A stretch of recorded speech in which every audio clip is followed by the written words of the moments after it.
Hello दोस्तों, आपका अपने चैनल द मिस्टीरियस स्टडी में स्वागत है। आज हम फिर से एक ऐसी कहानी लेकर आए हैं जो कि सदियों से लोगों के दिल और दिमाग में डर बना हुआ है। ये कहानी है भानगढ़ का किला, जो कि राजस्थान में स्थित है। अक्सर बताया जाता है यहाँ शाम होते ही आत्माएं पर्यटकों से संवाद करती हैं। जानिए क्या है भानगढ़ में। आज भी क्यों माना जाता है भानगढ़ किले हर किसी के लिए भूतिया। केवल शाम 6 बजे तक खुली रहती है ये जगह। चलिए अब शुरू करते हैं। अक्सर क्या है भानगढ़ का किला। भानगढ़ का किला भारत के सबसे भूतिया स्थान के नाम से जाना जाता है और यह किला तभी शायद सबसे बड़ा अनसुलझा रहस्य बना हुआ है। रहस्यमय होने की वजह से यह जगह कई लोगों का ध्यान अपनी ओर खींचती है। यहाँ की भूतिया कहानियों के कारण काफ़ी टूरिस्ट इसे अपनी ट्रैवलिंग लिस्ट में ज़रूर रखते हैं।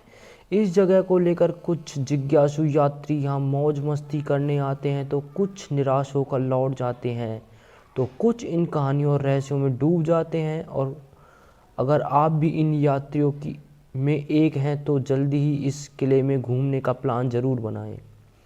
भानगढ़ से जुड़ी भूतिया कहानी।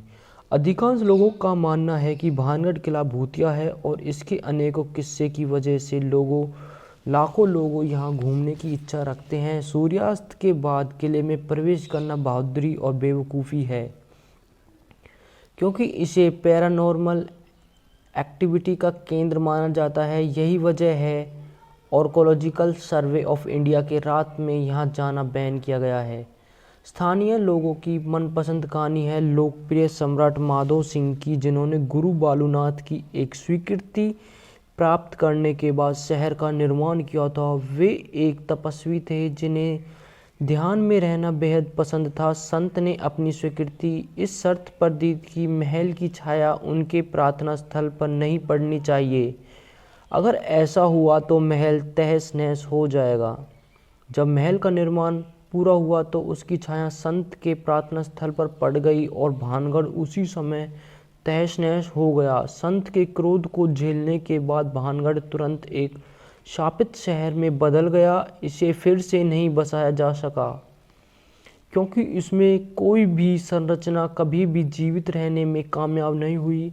हैरानी की बात तो ये है कि बालूनाथ का तपस्या स्थल अभी भी खंडर अवस्था में देखा जा सकता है। भानगढ़ का किला भारत की सबसे डरावनी जगह है। वैज्ञानिक भानगढ़ की कहानियों को खारिज करते हैं, लेकिन गांव के लोग अभी भी इस किले को भूतिया मानते हैं। स्थानीय निवासियों का कहना है कि उन्होंने एक औरत के चिल्लाने, चूड़ियाँ तोड़ने और रोने की आवाज़ें सुनी हैं। साथ ही उनका कहना है कि किले से संगीत की आवाज़ें भी आती हैं और कभी कभी उन्हें परछाइयाँ भी दिखाई देती हैं। कुछ लोगों को लगता है कि कोई उनका पीछा कर रहा है, उन्हें पीछे से थप्पड़ मार रहा है। वहाँ से अजीब सी गंध भी आती है, ऐसा स्थानीय निवासियों का कहना है। इन्हीं कारणों की वजह से सूर्यास्त के बाद दरवाजे बंद हो जाते हैं और किले में एंट्री बिल्कुल बैन हो जाती है। हालांकि यह कहानियाँ मनगढ़ंत है या असल, इसी बारे में तो कुछ भी नहीं कह सकता। भानगढ़ फोर्ट कैसे पहुँचे। सड़क मार्ग से भानगढ़ फोर्ट, जिसे भानगढ़ का किला भी कहा जाता है, दिल्ली से लगभग 300 किलोमीटर दूर है। अच्छा होगा अगर आप सुबह सुबह निकले और सूर्यास्त से पहले किला घूम लें, क्योंकि सूर्यास्त के बाद वहाँ घूमना मना है। उसके अलावा आप खुद की गाड़ी या रेंट पर लेकर भानगढ़ किला घूमने के साथ साथ निमराना, जयपुर, सरिस्का, अलवर भी घूम सकते हैं। अगर आप ट्रेन से यात्रा कर रहे हैं तो आप नई दिल्ली से अलवर के लिए शताब्दी एक्सप्रेस ले सकते हैं और फिर बल्लभगढ़ किले के लिए, भानगढ़ किले के लिए टैक्सी का इंतज़ार कर सकते हैं। हालांकि ट्रेन के लिए पहले से बुकिंग करनी होगी। याद रखें कि भानगढ़ के आसपास कोई होटल या रेस्टोरेंट नहीं है। वैसे आपको रास्ते में ढाबे की सुविधा मिल जाएगी, लेकिन ट्रिप के लिए घर से खाना पैक करा कर निकलने तो अच्छा होगा। हालांकि रास्ते में ढाबे मिलना इतना भी मुश्किल नहीं है। भानगढ़ किले का समय सुबह 6 से शाम 6 बजे तक भानगढ़ जाने का सबसे अच्छा समय। अक्टूबर से फरवरी के बीच भानगढ़ जाना अच्छा होगा, क्योंकि इस समय मौसम थोड़ा ठंडा रहता है और आपको जाने में भी अच्छा लगेगा।